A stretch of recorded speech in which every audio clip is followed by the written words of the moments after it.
And we are underway. Really tight corner. You can see Simone going into that. The brakes are on at top of this.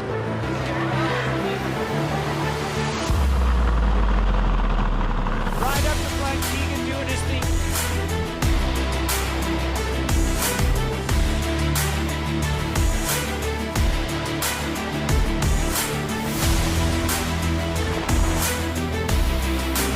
She is sending it, check it out.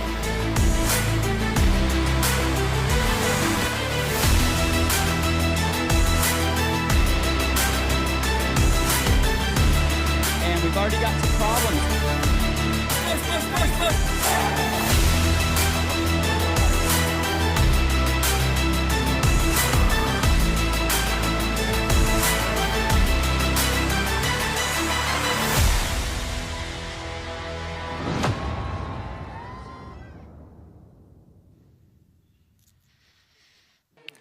Well, high Rocky Mountain peaks and the thin air of being at over 10,000 feet can only mean one thing. Welcome to Leadville, Colorado for stop number 3 of the 2026 Lifetime Grand Prix. This is the Lifetime Leadville Trail 100 presented by Kenetik. It's going to be an absolute good one out here today. Well, there's that shotgun blast, so we are off. Everyone rolling out, and I imagine that little leg stretcher here before we get to the top of this rise. He's got this little bit of elevation here to the top of 6, and then it'll be a couple blocks descending down the hill there. Oh, yeah, look, indicative already, man. These guys are going full gas, and we were talking yesterday on the panel that they're probably going to be at St. Kevin's within like 15 minutes. Yeah. Now, it's blazing fast, and it's cold this morning. I can't think of a better way up here in the high mountains of Leadville to start a race. We see Tamara Genlink, our race director here, aiming for the sky. Haley Preen there on the side in her South African jersey. So we are underway with our women's race right now. And we're taking a look at our men now, and you can see the effects that the moisture has had out there. Keegan Swenson, and look who's parked on Keegan's wheel. That looks to me like Quinn Simmons there at the front. We knew these guys were going to take the race to Kevin's and really and spread it out. You can see it's already starting to get stretched out. Oh, we got guys off the bike. Oh, look, guys are gals. I don't know if that's... Yeah, I think that's our women's group. Yeah. Oh, no, women, a little bit of a pile up there. Not exactly sure how that happened. Looks like everybody's up. One rider just out of the frame now who maybe having a little bit of a trouble there. But a touch of wheel. That looks like maybe Sophia about... No, maybe that's Sophia near the front. Kind of hard to identify now. But, yeah, probably a little touch of wheels back there, and that's going to do its job to spread things out a little bit. I think that's looks like they're on Tennessee Creek Road at the moment on their way towards St. Kevin's right now. So, well, talking about Diesel Decker and right here on the front, and Sarah Lang also working well together, taking pull for pull, and talk about what a beautiful backdrop, guys. Like, oh, man, just the scenery here at Leadville is phenomenal.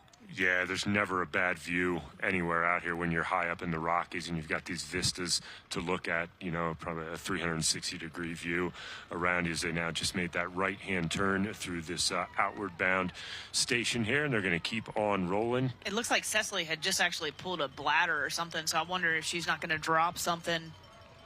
If you look in her right hand, there you go. There it is. Yeah, good eye on that. So ditching a little dead weight there. She probably drained that bladder, so getting rid of a little weight. She'll refuel a little bit down the line here. She continues to lead the charge. And you can see those tires sinking in a little bit on that terrain there. Back here with our men, Quinn Simmons. There he is on the front. And, Kimo, you were out at the start earlier, and we were talking about it, doing a little Instagram surfing last night. 3 days ago, Quinn did a 111-mile training ride out of Durango with about 8,000 feet of elevation. And there was a lot of speculation of like, is that going to soften him up a little bit for today, or what's the situation? But, for a rider fresh off a phenomenal ride, 3 weeks around a little race called the Tour de France with a second place on stage 4, winning the Best Domestique Award. Trek Lidl won Best Team Award, all these accolades. I think that's just a way for him to keep that engine burning hot here. And we're back to our men's race. The front of our men's race, we've got one attacker taking a little bit of a gap solo here. Everyone's kind of taking on some fuel right now, having a bit of a break, kind of a reprieve from everything that's happened up until this point. Hour and 35 into this race, guys. So we're really getting into the nitty-gritty of this day. Yeah, this is going to be a bit of road section now before they get to Twin Lakes. So, they got through the single track right around mile 32. Twin Lakes comes up around mile 38 or so. So they're going to have a good bit of road here before they cross that dam and get to Twin Lakes, which is kind of the last spot to catch your breath before the climb. Back to our lead women right here, Cecily Decker, giving a quick look over her shoulder to try and get a gauge of potentially where Sarah Lang is. And off camera, guys, we've been speculating of maybe did she get dropped? Chemo, you were talking about the run into that single track that we were seeing on the live stream. But off camera, you were talking about it's pretty technical leading to that point. Is that right? There's just a short little technical section, as they drop down a hill called the Little Stinker, which is a really fast. Wow. It's a really fast kind of bombing descent, and then they roll up over a little roller, and then they hit that single track, and it's a little rocky, technical in there, and it's definitely a spot where someone that can handle a bike like Cecily Decker could get away. It looks like we might be getting a shot there of Sarah Lang. So that gap. Sarah. So that gap, only about 25 seconds, I'm going to guess there. So that explains why Cecily was looking back. So makes me wonder, right? Does Cecily wait a little bit? Sarah's a really good climber. Cecily, a great climber in her own right. Remember, stage race just a couple of weeks ago, her time up Columbine was actually a little faster than Kate Courtney's during the stage race. So not a bad barometer of where her fitness is. So we just caught a glimpse of our men's race here, and still our two leaders on the climb. So that's Keegan Swenson, your reigning marathon mountain bike world champion, and the young Kiwi Matt Wilson just putting in, I'm going to say it, the ride of his life, I think, right now. But a little farther back, you can see a group, and it looked like a substantial group, and I'll say substantial because we're on Columbine, of about maybe 5 or 6 riders. Yeah, you can see he's working every ounce of energy he's got. Keegan a little more stable on that bike, just very rhythmic. And Matt just doing everything he can. That gap maybe opening just a little bit, but I think, once Matt sees the top of that climb, he's going to be able to... it's almost like smelling a finish line. Exactly. It gives you a little bit more confidence. Right? You're almost there. Put the effort in. That last 10 seconds over the top, I think he'll connect. They do get a little bit of a reprieve here. They get a somewhat of a flat spot, and then it'll turn up to really what is the steepest section. They'll go up between a couple trees. You'll see it, and it is really kind of the worst section of the climb. But they've got a little bit of reprieve from the steepness of the bottom of the goat trail here. You can see Keegan picking up the tempo, and the speed is actually picking up because it does flatten out just a little bit before it pitches up again, and they get kind of kicked in the teeth here in about 2 minutes. We've got Cecily Decker, who has made her way out onto the goat trail, still has a solid lead. We're trying to see if we can't get a gap back to some of our chasers. We think Sarah Lang still may be in second place. Boy, Cecily, that, again, I keep talking about, when you hear me talk about the trees, that's the 2 trees that you go through. That's the steepest part of the goat trail. You got a glimpse of her there. Her head was just not even bobbing at all. She looked like she was effortless coming up what is really the steepest part of this entire climb there. It's that steep, chunky, rocky section, and she has to stay right, as we talked about earlier, because you've got these riders coming down. It looks as though we've panned back here comes Melissa Rollins, and it looks like she is that Sarah Lang that she catching? Oh no, it looks like she's catching one of the pro. Yeah, it's one of the men. Pro men riders, but it looks like Melissa Rollins may have moved up into second here on the climb. And I think we're back to the lead men, and it looks as though that group of chase guys have caught Keegan Swenson. Yeah, there it is. I thought I like that thought of it, and it's going to be a wild race now on the way back. Chemo, in your history, when's the last time you've seen this big of a lead group on the return trip? I can't recall ever seeing a group this big on a return together. It's so rare that you see this many riders that manage to regroup after Twin Lakes on the way back. And And this is a strong group of riders, right? We've got a national champion jersey in there. We've got a world champion jersey in there. We've got Simone Pelot, who has just been, absolutely on fire the last couple of years. We've got John Gaston, who's been in the top 5 here, I think 5 times he's raced. 7 times. 7 he's been times. in the top 10. In the top 10. Yeah, it's so insane. That's John Gaston there on the right-hand side. And this group, you can tell, looks like they're taking on a little bit of nutrition right now. They know they've probably neutralized a little bit. I don't know that we've got a chase group that's significant enough that's going to pull these guys back in now, but it looks like we're up to 6 or 7 guys total now together. Big moment here in our women's field. Cecily Decker's been off the front for the bulk of the race. She had the company of Sarah Lang for a while, but ever since about mile 31 or 32, she's been solo up and over Columbine. Now on the way back, Melissa Rollins just about to button this up. What is the move now? Does Melissa go straight by her and try and get in her head, or does she sit and recover? I think it took her this long to get to her, so I think she's not going to try and make a big surge and pass her. I think use her as long as you can, and then obviously again Melissa's got another bit to push. I think she's going by. Right by her. That's my move. It's just but I think Cecily's going to jump on. Right. Yeah, Cecily knows it's right. coming, but I think, to me, Melissa wants to carry that momentum. Why slow down a little bit when you've got that rhythm? But Hello. yeah, Cecily's like, I haven't seen anyone behind me for a while now. So Melissa's going to sit the wheel, it looks like, for the moment. Keegan on the front. I think we've got John Gaston on the front pushing the pace. So that was that right-hand hairpin that starts the steepest portion of what was the climb on the way out. It's the steepest section of this descent on the way down. This is can be a very sketchy part of the course, and it's a dangerous part of the course to gamble on. Obviously, Gaston is absolutely drilling it on the front here. A little bit of a gap, then maybe it's a cat and mouse, but not right now. I just asked the helicopter to pan back, actually. Here they come. Nice. Well done, boss man. There we go.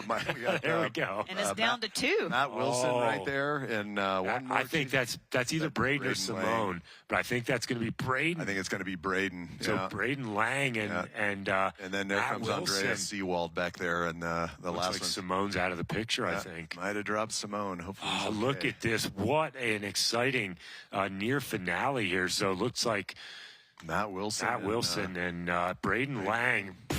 Looks like they're going to make the connection here, and we're going to have 4 leaders coming together as we get down into the single digits on the mileage markers. Oh my! Yeah, they're sitting up looking back. Yeah, so that's it. Gaston and Keegan, they know they've resigned themselves to the catch. So we are about to have a completely new bike race yet again here.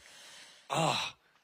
Why does he keep looking back multiple times? So I'm real curious about that. I think, he's looking at Brady. Oh, there's the move. So Matt Wilson doing a lot of looking back. I think he was worried that Braden Lang was sitting on a lot, but Matt Wilson, a big move there, and that's going to be Keegan quick to respond. Matt really quickly getting into that arrow position, and Gaston again being forced to try and, Gaston sitting up a little bit. John Gaston chased and then just sat up. So I think Gaston might be nearing the end of his hitting the wall there just a little bit. So we'll see if Braden Lang can close that down as they get through the trees. Can he? Yeah. Geez. Braden was basically hanging on to Gaston's wheel, and it'll be interesting to see what happens right as they come through here. So Wilson still on the front, that gap opening. So Wilson and Swenson now with a definitive gap, 2.5 miles to go. We know that the boulevard ends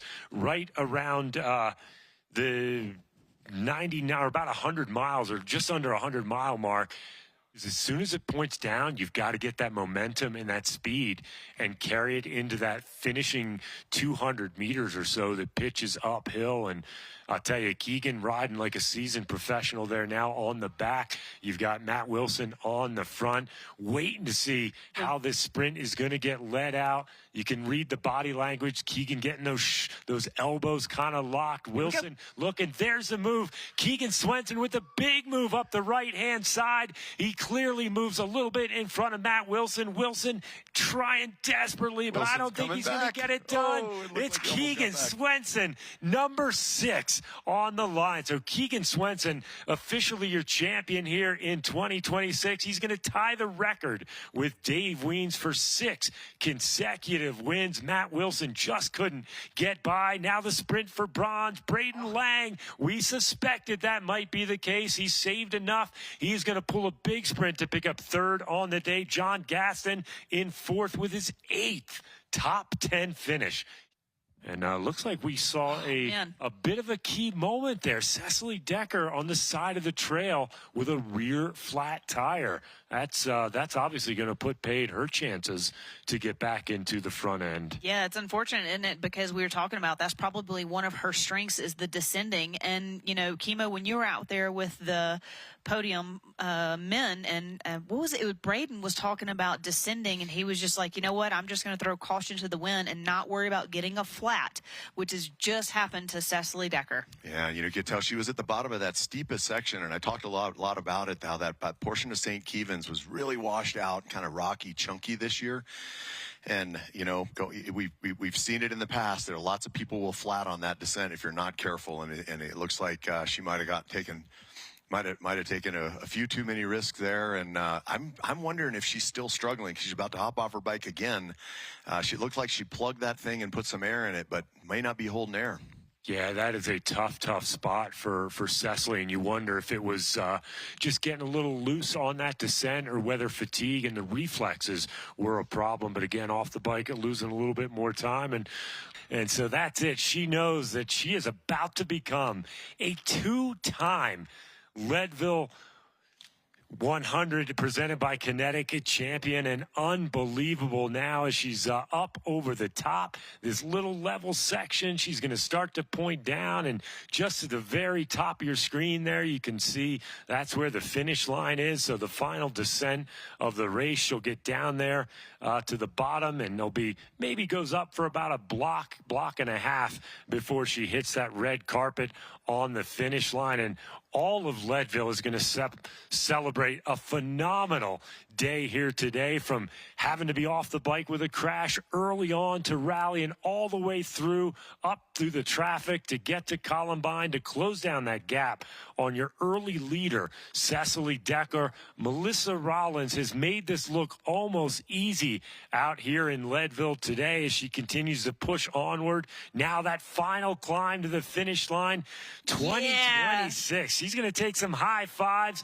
Your 2026 Lifetime Leadville 100 presented by Kenetik champion. This is going to be Melissa Rollins, all smiles, all high fives.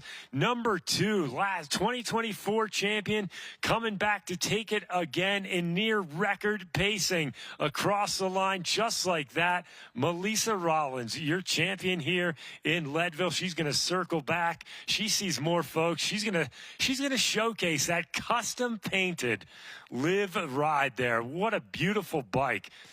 Well, there goes Cecily Decker, the final few hundred meters of her 2026 Lifetime Leadville Trail 100 presented by Kenetik. And, you know, it's not the result she wanted at the end of the day. She was targeting a big win here. She came up for the stage race a few weeks back, had a great ride, got herself acclimated, got herself ready to go. But second place, certainly nothing to sneeze at. A phenomenal ride here in Leadville as she's now inside the fencing here and the scrim there, the sponsor scrim. As you can see, the finish line, not a lot of positive emotion on her face, but Cecily Decker getting across the line. She'll wave to the crowd there and take that silver medal performance today. Still amazing ride. She's been solo all day. Yeah, right. From the gun. And what a great ride by Lauren Stevens, one of the most experienced riders in the women's field. She's got multiple national titles on the road, gravel national champion. She's kind of done it all, rounding out that Grand Prix podium in third spot, continuing to take a look back. She doesn't want to make any mistakes, as now she's allowing herself to kind of smile, wave to the crowd, sit up just a little bit. She'll toss that bottle out to a lucky souvenir. Gather her there, and there she is across the line with your bronze medal. Lauren Stevens, all smiles after that one. And you got to give it to Sarah Lang. You could see her in the background there. She was still grinding and Yes. pushing.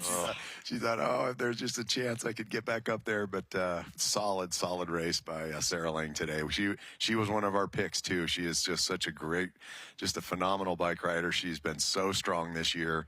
And you can see she's got some of that confidence and just needs to work on those descending skills. But she had a phenomenal race today. So we're going to take a look at our men's results on the day. Well, Keegan Swenson taking historic win number 6 to tie Dave Weens. Matt Wilson, the revelation of the day, picking up silver. Braden Lang had taken the sprint over John Gasson for 3rd and 4th, respectively. Andreas Seawald in 5th. Cole Patton hanging on for 6th. Brendan Johnson in 7th in no man's land all day. Toby Rode picking up 8th. Quinn Simmons, one of the early race favorites, picking up 9th. And Payson McKelvin coming away with another top 10 finish. Here's our top women that have finished so far on the day. Of course, Melissa Rollins taking her 2nd career win here in Leadville. Cecily Decker, the hero of the day, coming away with 2nd. Lauren Stevens with that bronze and medal. Sarah Lang with 4th. Haley Preen taking the sprint over Alexis Scarta for 5th place.